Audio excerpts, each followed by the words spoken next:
әлеге музыкантларның төрлесе төрле яшьтә, төрле җирдә эшли. Ләкин аларны Beatles төркеменә мәхәббәт берләштерә. 16 январьда алар легендар инглиз дүртнегенең һәркемгә танылган җырларын башкарды. Кичәнең Совет тормышы музеенда үзе очраклы түгел. Илдә дөнья күләм танылган музыкантларның уен кораллары саклана. Алар барысы да һичшиксез Ливерпуль егетләре иҗаты белән тәрбияләнгән. Битломания, она пришла в Советский Союз на фоне того, что видели наши люди в то время. Это утром гимн Советского Союза по радио, по телевизору, какие-то там частушки и песни, всевозможные песни о родине, о березках, о бескрайних просторах.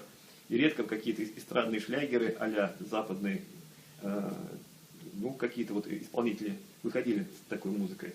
И вдруг вот это вот на волнах радиоприемников, на каких-то вот случайно попавших пластинках начали вот слышать вот эту вот новую музыку. Хотя, в принципе, она как таковой не была, она, может быть, там совсем новое. Это было американское влияние, которое пришло в Англию. Многие группы английские начали играть в этом стиле.